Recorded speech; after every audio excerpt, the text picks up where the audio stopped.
bueno, me avisan que estamos nuevamente con Daisy porque ella sigue recorriendo y nosotros también seguimos recorriendo con ella. Así que damos otra vez la bienvenida a nuestra querida compañera Daisy. Hola Daisy, seguimos contigo.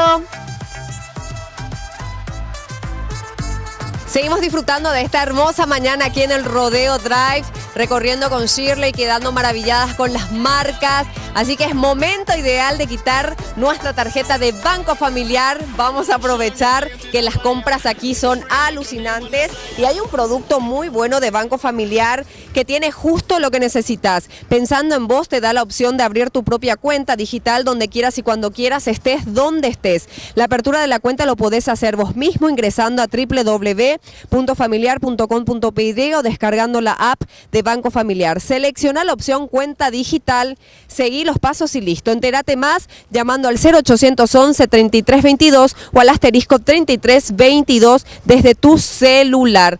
Excelente propuesta de Banco Familiar, el banco para vos. Y con mi tarjeta de Banco Familiar nos podemos comprar un Louis Vuitton, Shirley. Ay, sí. O un Carolina Herrera, ¿no? Estaría buenísimo. Hoy amaneció las carteras. Sí, mirá lo que vamos son a las mostrar. carteras de Louis Vuitton, lo último, que es Sí, lo que encontramos es impresionante los colores. Bueno, acá está entrando todo lo que es ya otoño. Empieza el otoño, entonces la moda de verano se terminó.